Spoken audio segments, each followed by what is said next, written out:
Salut chers téléspectateurs et soyez les bienvenus dans votre émission Évangile de Jésus-Christ. Aujourd'hui nous poursuivons toujours avec l'évangile de Saint Jean au chapitre 6, les versets 52 à 59. Écoutons. Les Juifs discutaient entre eux. Comment cet homme-là peut-il nous donner sa chair à manger? Jésus leur dit. Amen, amen, je vous le dis, si vous ne mangez pas la chair du Fils de l'homme, et si vous ne buvez pas son sang, vous n'aurez pas la vie en vous.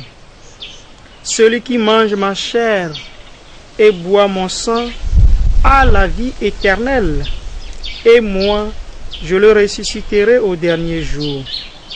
En effet, ma chair est la vraie nourriture, et mon sang est la vraie boisson.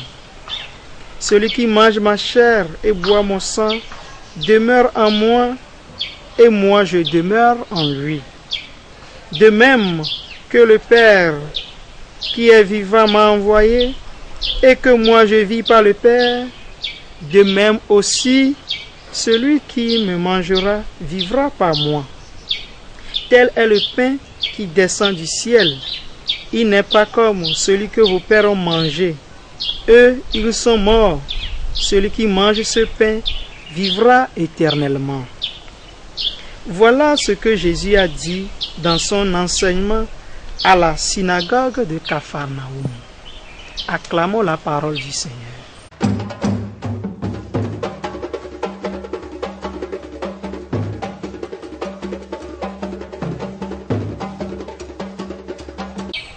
Ma chair est la vraie nourriture et mon sang la vraie boisson.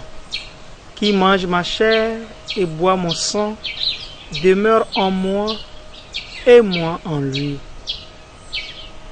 Une telle affirmation de Jésus ne pouvait que scandaliser son auditoire. Tous croyaient si bien le connaître, lui le fils de Joseph. L'incompréhension nous renvoie à l'Ancien Testament avec l'incompréhension du peuple élu. Cette incompréhension venait du fait que les Juifs l'entendaient dans un sens matériel, évidemment inacceptable, ou plutôt incompréhensible.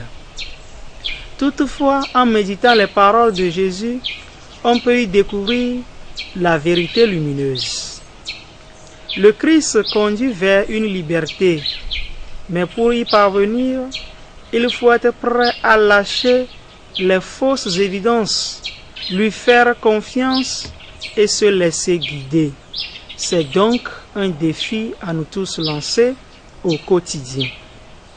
La phrase clé qui ouvre un sens aux affirmations de Jésus est la comparaison qu'il fait entre notre attitude à son égard et celle qu'il a vis-à-vis de son Père. De même que moi, je vis par le Père, de même aussi, celui qui me mangera vivra par moi. Ainsi, quand Jésus parle de manger sa chair et boire son sang, il entend montrer que, pour avoir la vie divine, il ne suffit pas d'accueillir les idées qu'il développe dans son enseignement. Autrement dit, pour vivre de la vie du Père, de la vie de Dieu, il ne suffit pas de suivre les idées de Jésus. Il faut vivre avec lui, de lui et par lui. C'est par toute sa personne, corps et esprit qu'il nous faut passer pour rejoindre le Père.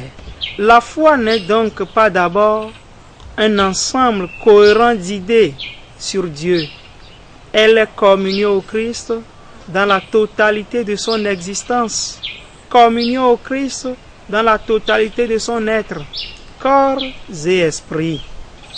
Et lui-même l'avait dit explicitement, comme nous le lisons dans ce même évangile selon Saint Jean. Personne ne va vers le Père sans passer par moi. C'est d'ailleurs la conclusion de toutes les prières eucharistiques. Par lui, avec lui et en lui, à toi Dieu le Père Tout-Puissant, etc. Ainsi, nous pouvons comprendre les paroles de Jésus. quand il nous parle de la nécessité de manger sa chair et boire son sang, il nous demande d'avoir une communion profonde avec lui, c'est-à-dire non seulement avec ses idées, son enseignement, mais sa personne, car c'est avec la totalité de sa personne, corps et esprit, qu'il se donne à nous.